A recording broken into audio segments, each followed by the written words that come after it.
বাংলাদেশ ফুটবলের পরবর্তী ম্যাচের সময়সূচি দেখুন। আজ শেষ হলো বাংলাদেশ বনাম ভারতের ফুটবল ম্যাচ। এরপর সকল ফুটবল ভক্তদের মধ্যে প্রশ্ন, বাংলাদেশ ফুটবলের পরবর্তী ম্যাচ কবে? তো হতাশ হওয়ার কিছু নেই, তা জানানোর জন্যই রয়েছি সাথে আমি। 2025 সালে আর বাংলাদেশের খেলা নেই। আজকে ভারত বাংলাদেশ ম্যাচ নিয়েই শেষ হলো 2025 সালের সকল খেলা। এরপর বাংলাদেশ মাঠে নামবে 2026 সালের মার্চে ফিফা উইন্ডোতে। সেখানে বাংলাদেশ খেলবে সিঙ্গাপুরের বিপক্ষে। এটাও এশিয়ান কাপ বাছাইয়ের ম্যাচ। বাংলাদেশ এশিয়ান কাপ থেকে বাদ পড়েছে আরও আগেই, তাই বাংলাদেশ ও সিঙ্গাপুরের ম্যাচটি শুধুই নিয়ম রক্ষার ম্যাচ। আগামী বছরের মার্চে সিঙ্গাপুরের বিপক্ষে খেলার আগে বাংলাদেশ একটি প্রীতি ম্যাচ খেলবে।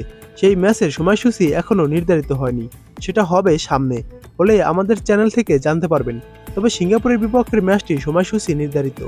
বাংলাদেশ দল এখন মোটামুটি শক্তিশালী, তবে এই দল নিয়েও সিঙ্গাপুরের কাছে হেরেছিল বাংলাদেশ দল। ঘরের মাঠে এএফসি এশিয়ান কাপ বাছাইয়ের এর আগে এবছরের জুনে সিঙ্গাপুরের কাছে 2-1 গোলে হেরেছিল বাংলাদেশ দল। সেই ম্যাচে হামজা চৌধুরী ছিলেন, সমিত সোম ছিলেন, বাট তারপরও বাংলাদেশ হেরেছিল। এবার কি জিততে পারবে বাংলাদেশ? কমেন্ট করুন। এবার দেখুন বাংলাদেশ ও সিঙ্গাপুরের এএফসি এশিয়ান কাপ বাছাইয়ের ম্যাচটির সময়সূচি। এই ম্যাচটি শুরু হবে মার্চের 21 তারিখ 2026 সালে। বাংলাদেশ ও সিঙ্গাপুর মাঠে নামবে। ম্যাচের সময় এখনও নির্ধারিত হয়নি, বা অনুমান করা হচ্ছে বাংলাদেশ সময় অনুযায়ী 5টা বা 6টায় ম্যাচটি শুরু হতে পারে। সিঙ্গাপুর শেষ 5 ম্যাচের ভিতর 2টি ম্যাচে জয় পেয়েছে, 2টি ম্যাচ হেরেছে ও 1টি ম্যাচ ড্র করেছে।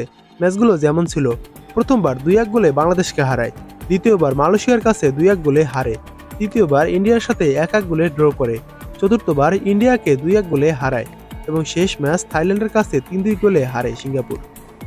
বাংলাদেশ শেষ 5 ম্যাচের ভিতর 3টি ম্যাচ ড্র করেছে এবং 2টি ম্যাচ হেরেছে। যেমন প্রথমবার 2-1 গোলে সিঙ্গাপুরের কাছে হারে, দ্বিতীয়বার নেপালের সঙ্গে গোলশূন্য ড্র করে, তৃতীয়বার হংকংয়ের কাছে 4-3 গোলে হারে, চতুর্থবার হংকংয়ের সঙ্গে 1-1 গোলে ড্র করে এবং শেষ ম্যাচ নেপালের সঙ্গে 2-2 গোলে ড্র করে। আজকে বাংলাদেশ ও ইন্ডিয়ার ম্যাচের ফলাফল এখানে ধরা হয়নি।